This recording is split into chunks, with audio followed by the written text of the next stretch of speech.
ഇന്നത്തെ വീഡിയോയിൽ നമ്മൾ പറയാൻ പോണത് ഫിഷ് ടാങ്കുകളിൽ അല്ലെങ്കിൽ അക്വേറിയങ്ങളിൽ നടക്കുന്ന 3 തരം ഫിൽട്രേഷനെ കുറിച്ചാണ്.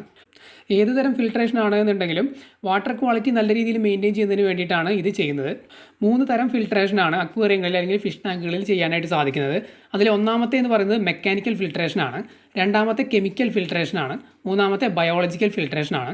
ഇതിലെ ഒന്നാമത്തെ മെക്കാനിക്കൽ ഫിൽട്രേഷൻ എന്താണെന്ന് വെച്ച് കഴിഞ്ഞാൽ അതിൻ്റെ മെയിൻ ഉദ്ദേശം എന്ന് പറയുന്നത് നമ്മുടെ അക്വേറിയത്തിലെ വെള്ളം ക്ലിയർ ആക്കി വെക്കുക എന്നുള്ളതാണ്. അതായത് അഴുക്ക് പോലുള്ള സംഭവങ്ങളെല്ലാം വലിച്ചെടുത്ത് ക്ലീൻ ചെയ്ത് ആ വെള്ളം ക്ലിയർ ആക്കി വെക്കുക എന്നുള്ളതാണ്. അതേസമയം കെമിക്കൽ ഫിൽട്രേഷൻ എന്താണെന്ന് വെച്ച് കഴിഞ്ഞാൽ ഞാൻ പെട്ടെന്ന് പറഞ്ഞു പോകാം ഈ 3 പോയിന്റുകളും, എന്നിട്ട് കുറച്ച് ഡീപ്പായിട്ട് മെക്കാനിക്കൽ, ബയോളജിക്കൽ അതുപോലെ തന്നെ കെമിക്കലും നമ്മൾ ഡീപ്പായിട്ട് എക്സ്പ്ലെയിൻ ചെയ്യാം.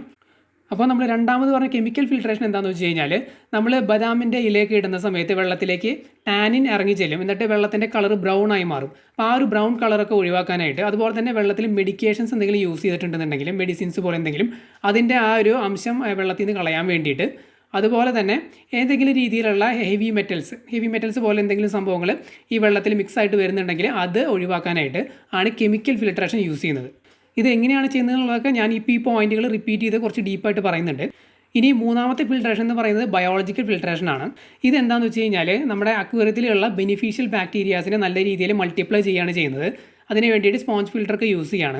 അപ്പോൾ ഈ ബെനിഫിഷ്യൽ ബാക്ടീരിയാസ് എന്താണ് ചെയ്യുക എന്നുള്ളത് നമ്മൾ മുമ്പ് പല വീഡിയോകളിലും പറഞ്ഞിട്ടുണ്ട്. ബെനിഫിഷ്യൽ ബാക്ടീരിയാസ് ആണ് ടോക്സിക് ആയിട്ടുള്ള അമോണിയ, അതുപോലെ തന്നെ നൈട്രേറ്റ് ഫോമിലേക്ക് കൺവേർട്ട് ചെയ്യുന്നത്. അപ്പോൾ ഇതിനെ നല്ല രീതിയിൽ പ്രൊമോട്ട് ചെയ്ത് കഴിഞ്ഞാൽ വെള്ളത്തിൽ അടങ്ങിയിട്ടുള്ള അമോണിയ അതുപോലെ തന്നെ നൈട്രേറ്റ് ഇതിൻ്റെ അളവ് നല്ല രീതിയിൽ കുറയും. അപ്പോൾ ഇതാണ് 3 തരത്തിലുള്ള ഫിൽട്രേഷൻ. അപ്പോൾ നമ്മൾ പെട്ടെന്ന് പറഞ്ഞു പോയതാണ് മെക്കാനിക്കൽ ഫിൽട്രേഷൻ, അതുപോലെ കെമിക്കൽ ഫിൽട്രേഷൻ, പിന്നെ ബയോളജിക്കൽ ഫിൽട്രേഷൻ. ഇനി നമുക്ക് കുറച്ച് ഡീപ്പായിട്ട് പറയാം. അപ്പോൾ ആദ്യത്തെ ഫിൽട്രേഷൻ എന്ന് പറയുന്നത് മെക്കാനിക്കൽ ഫിൽട്രേഷനാണ്. അപ്പോൾ ഞാൻ നേരത്തെ പറഞ്ഞു വെള്ളം ക്ലിയർ ആക്കി വെക്കുക എന്നുള്ളതാണ് ഈ ഒരു ഫിൽട്രേഷൻ കൊണ്ട് ഉദ്ദേശിക്കുന്നത്. അപ്പോൾ ഇത് സാധാരണയായിട്ട് ചെയ്യുന്നതെന്ന് വെച്ച് കഴിഞ്ഞാൽ നമ്മൾ സബ്മേഴ്സിബിൾ പമ്പുകൾ ഉപയോഗിച്ചിട്ടുള്ള ഫിൽട്രേഷനാണ്. അതായത് നമ്മൾ റെഡിമെയ്ഡായിട്ട് അക്വേറിയം ഷോപ്പുകളിൽ നിന്നൊക്കെ നമ്മൾ വാങ്ങുന്ന ആ ഒരു ഫിൽറ്റർ ഉണ്ടല്ലോ, റെഡിമെയ്ഡ് ഫിൽറ്റർ, അതിനകത്ത് സ്പോഞ്ച് സെറ്റ് ചെയ്തിട്ടുണ്ടായിരിക്കും. എന്നിട്ട് വെള്ളം അതിലൂടെ കടന്നു പോകുന്ന സമയത്ത് സ്പോഞ്ചിലേക്ക് ഈ അഴുക്ക് കാര്യങ്ങളെല്ലാം വലിഞ്ഞു കയറി എന്നിട്ട് ശുദ്ധമായിട്ടുള്ള വെള്ളം തിരിച്ച് അക്വേറിയത്തിലേക്ക് വീഴുകയാണ് ചെയ്യുന്നത്. ഇത്തരത്തിലുള്ള സബ്മേഴ്സിബിൾ പമ്പുകൾ പലതരത്തിലുണ്ട്, അല്ലെങ്കിൽ ഫിൽറ്ററുകൾ പലതരത്തിലുണ്ട്. എക്സ്റ്റേണൽ കെനിസ്റ്റർ ഫിൽറ്ററുകളുണ്ട്. അതുപോലെ തന്നെ നമ്മൾ എയർ പമ്പ് ഉപയോഗിച്ചിട്ടുള്ള സ്പോഞ്ച് ഫിൽറ്ററുകൾ, അതും ഈ ഒരു ഫംഗ്ഷൻ ചെയ്യുന്നുണ്ട്. ഈ ഫിൽട്രേഷൻ്റെ മെയിൻ ഫംഗ്ഷൻ എന്ന് പറയുന്നത് വെള്ളത്തിലുള്ള അഴുക്ക്, ഫുഡിൻ്റെ വേസ്റ്റ് അല്ലെങ്കിൽ ഫിഷിൻ്റെ വേസ്റ്റ്, ഇത്തരം സംഭവങ്ങളൊക്കെ റിമൂവ് ചെയ്ത് വെള്ളം നല്ല ക്ലിയർ ആക്കി വെക്കുക എന്നുള്ളതാണ്. അതിന് വേണ്ടിയിട്ട് നേരത്തെ പറഞ്ഞ പോലെ സബ്മേഴ്സിബിൾ പമ്പുകൾ ഉപയോഗിച്ചിട്ടുള്ള ഫിൽട്രേഷൻ, അതുപോലെ സ്പോഞ്ച് ഫിൽറ്റർ ഉപയോഗിച്ചിട്ടുള്ള ഫിൽട്രേഷൻ, ഇത്തരം ഫിൽട്രേഷൻ മെത്തേഡുകൾ യൂസ് ചെയ്യുന്നു. ഇനി നമുക്ക് കെമിക്കൽ ഫിൽട്രേഷൻ കുറച്ച് ഡീപ്പായിട്ട് പറയാം. നേരത്തെ ഞാൻ പറഞ്ഞു വെള്ളത്തിലുള്ള ടാനിൻ, അതായത് ബദാമിൻ്റെ ഇലയൊക്കെ ഇടുന്ന സമയത്ത് ടാനിൻ വെള്ളത്തിലേക്ക് ഡിസോൾവ് ആയിട്ട് വെള്ളം ബ്രൗൺ കളർ ആവും. അതുപോലെ തന്നെ മെഡിസിൻസ് ഒക്കെ നമ്മൾ യൂസ് ചെയ്യുന്ന സമയത്ത് അതിൻ്റെ അംശങ്ങൾ, അതുപോലെ തന്നെ വെള്ളത്തിൽ ഏതെങ്കിലും കെമിക്കൽ, ഹെവി മെറ്റൽസ് പോലുള്ള എന്തെങ്കിലും കെമിക്കൽ സംഭവങ്ങൾ വെള്ളത്തിൽ മിക്സ് ആയിട്ട് വരുന്നുണ്ടെങ്കിൽ അതിനെ റിമൂവ് ചെയ്യാനായിട്ടാണ് ഈ കെമിക്കൽ ഫിൽട്രേഷൻ യൂസ് ചെയ്യുന്നത്. കെമിക്കൽ ഫിൽട്രേഷൻ എങ്ങനെയാണ് ചെയ്യുന്നതെന്ന് വെച്ച് കഴിഞ്ഞാൽ നമ്മുടെ ചാർക്കോൾ അല്ലെങ്കിൽ ആക്ടിവേറ്റഡ് കാർബൺ, അതുപോലെ തന്നെ സിയോലൈറ്റ് പോലുള്ള സംഭവങ്ങളാണ് യൂസ് ചെയ്യുന്നത്. ഇത്തരത്തിലുള്ള ചാർക്കോൾ അല്ലെങ്കിൽ ആക്ടിവേറ്റഡ് കാർബൺ നമുക്ക് ഒന്നുകിൽ അതൊരു പെർഫറേറ്റഡ് ബാഗിനകത്ത് ആക്കിയതിന് ശേഷം നമുക്ക് ഫിൽറ്ററിൻ്റെ അകത്ത് സെറ്റ് ചെയ്ത് വെക്കാം, സ്പോഞ്ചൊക്കെ സെറ്റ് ചെയ്യുന്ന ആ ഒരു ഭാഗത്ത്.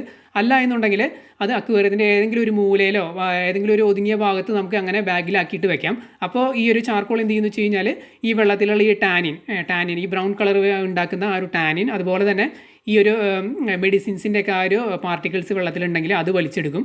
അതുപോലെ ഈ ടാനിൻ വലിച്ചെടുക്കും. അതുപോലെ തന്നെ ഹെവി മെറ്റൽസ് എന്തെങ്കിലും വെള്ളത്തിൽ ഡിസോൾവ് ആയിട്ട് വരുന്നുണ്ടെങ്കിൽ അതും ഇത് വലിച്ചെടുക്കും. എന്നിട്ട് ഈ ഒരു ചാർക്കോളിൻ്റെ ബാഗ് നമ്മൾ ഓരോ 2 ആഴ്ച കൂടുമ്പോൾ അല്ലെങ്കിൽ 3 ആഴ്ച കൂടുമ്പോൾ മാറ്റുകയാണ് ചെയ്യേണ്ടത്. കാരണം അതിലേക്ക് ഈ ടോക്സിൻസ് എല്ലാം വലിഞ്ഞ് കയറിയിട്ട് ഇരിക്കുന്നുണ്ടായിരിക്കും. അപ്പോൾ നമ്മൾ ഈ ഒരു ബാഗിൻ്റെ അകത്ത് നിന്ന് ഈ ഒരു ചാർക്കോൾ മാറ്റിയിട്ട് പുതിയത് റീഫിൽ ചെയ്ത് വെക്കുകയാണ് വേണ്ടത്. ഇതിൽ ആക്ടിവേറ്റഡ് കാർബൺ അല്ലെങ്കിൽ ചാർക്കോൾ പോലുള്ള സംഭവങ്ങൾ യൂസ് ചെയ്യുമ്പോൾ വെള്ളത്തിലുള്ള മണം, അതുപോലെ തന്നെ നേരത്തെ പറഞ്ഞ പോലെ ടാനിൻ്റെ കളർ, പിന്നെ മെഡിക്കേഷൻസിൻ്റെ സംഭവമാണ് റിമൂവ് ആവുന്നത്. അതേസമയം സിയോലൈറ്റ് പോലുള്ള സംഭവങ്ങളാണ് യൂസ് ചെയ്യുന്നുണ്ടെങ്കിൽ വെള്ളത്തിലുള്ള അമോണിയയുടെ അളവ് നല്ല രീതിയിൽ കുറയാറുണ്ട്. ഇങ്ങനെയാണ് ഫിഷ് ടാങ്കുകളിൽ അല്ലെങ്കിൽ അക്വേറിയങ്ങളിൽ കെമിക്കൽ ഫിൽട്രേഷൻ നടത്തുന്നത്. ഇനി നമുക്ക് ബയോളജിക്കൽ ഫിൽട്രേഷനെ കുറിച്ച് പറയാം.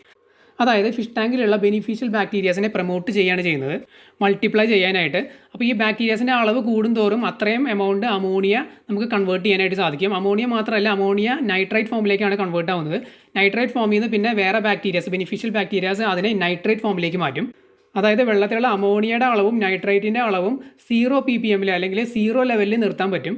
അവസാനം അത് നൈട്രേറ്റ് ഫോമിലേക്കാണ് വരുന്നത്. നൈട്രേറ്റ് ഫോമിലേക്ക് ആയി കഴിഞ്ഞ് കഴിഞ്ഞാൽ വെള്ളം ലെസ് ടോക്സിക് ആണ്, അതായത് ടോക്സിസിറ്റി കുറവാണ്. അത് അക്വേറിയങ്ങളിൽ അല്ലെങ്കിൽ ഫിഷ് ടാങ്കിൽ ചെടികളൊക്കെ ഉണ്ടെങ്കിൽ ചെടികൾ അത് വളമായിട്ട് യൂസ് ചെയ്യാറുണ്ട് നൈട്രേറ്റ്. അതുപോലെ തന്നെ നമ്മൾ വാട്ടർ ചേഞ്ച് ചെയ്യുന്ന സമയത്തും ഈ നൈട്രേറ്റിൻ്റെ അളവ് നല്ല രീതിയിൽ കുറയാറുണ്ട്. നൈട്രേറ്റിൻ്റെ ടോക്സിസിറ്റി കുറവായതുകൊണ്ട് നമ്മൾ റീഡിംഗ് എടുക്കുന്ന സമയത്ത് അല്ലെങ്കിൽ ടെസ്റ്റ് കിറ്റ് ഉപയോഗിച്ച് ടെസ്റ്റ് ചെയ്യുന്ന സമയത്ത് നൈട്രേറ്റ് 40 ppm വരെ ആവാം, വലിയ പ്രശ്നമൊന്നുമില്ല. അതേസമയം അമോണിയയും നമ്മൾ നൈട്രൈറ്റും ചെക്ക് ചെയ്യുന്ന സമയത്ത് ടെസ്റ്റ് കിറ്റ് ഉപയോഗിച്ച് ചെക്ക് ചെയ്യുന്ന സമയത്ത് 0 ppm ആണ് കാണിക്കേണ്ടത്. അതായത് 1 ppm പോലും വരാൻ പാടില്ല. കാരണം അമോണിയയും നൈട്രൈറ്റും അത്രയും ടോക്സിക് ആണ്. നൈട്രേറ്റ് 40 ppm വരെ കാണിക്കാം റീഡിങ്ങിൽ. അത് മീനുകൾക്ക് ദോഷമല്ല. അപ്പോൾ എങ്ങനെയാണ് ഈ ബെനിഫിഷ്യൽ ബാക്ടീരിയസിനെ പ്രൊമോട്ട് ചെയ്യുന്നതെന്ന് വെച്ച് കഴിഞ്ഞാൽ നമ്മൾ അക്വേറിയത്തിലൊക്കെ യൂസ് ചെയ്യുന്ന സ്പോഞ്ച് ഫിൽറ്ററുകളുണ്ട്, അതുപോലെ സെറാമിക് റിങ്ങുകൾ, ബയോ ബോളുകൾ, ഇതൊക്കെ നമ്മൾ അക്വേറിയത്തിനകത്ത് യൂസ് ചെയ്യുന്ന സമയത്ത് ഈ ബെനിഫിഷ്യൽ ബാക്ടീരിയാസ് അതിനകത്ത് വന്നാണ് കൂടുകൂട്ടി മൾട്ടിപ്ലൈ ചെയ്യുന്നത്. ഈ ബാക്ടീരിയാസ് അമോണിയയുടെയും നൈട്രൈറ്റിൻ്റെയും അളവ് നല്ല രീതിയിൽ കുറയ്ക്കുന്നു. ആ ഒരു രീതിയിലാണ് ബയോളജിക്കൽ ഫിൽട്രേഷൻ നടക്കുന്നത്. സ്പോഞ്ച് ഫിൽറ്റേഴ്സിനകത്തൊക്കെയാണ് ഇവർ കൂടുതലും കോൺസെൻട്രേറ്റ് ചെയ്യുന്നത്, ലാവാ റോക്കുകൾ, അതുപോലെ ബയോ ബോൾസ്, സെറാമിക് റിങ്സ്, ഇത്തരം സംഭവങ്ങളിൽ. അപ്പോൾ നമ്മൾ ഇത്ര നേരം പറഞ്ഞതാണ് ഈ 3 തരത്തിലുള്ള ഫിൽട്രേഷൻ: മെക്കാനിക്കൽ ഫിൽട്രേഷൻ, അതുപോലെ തന്നെ കെമിക്കൽ ഫിൽട്രേഷൻ, പിന്നെ ബയോളജിക്കൽ ഫിൽട്രേഷൻ. എന്തെങ്കിലും ഡൗട്ട് ഉണ്ടെങ്കിൽ കമൻറ്റ് ചെയ്ത് ചോദിക്കുക, നമ്മൾ തീർച്ചയായിട്ടും റിപ്ലൈ തരുന്നതായിരിക്കും.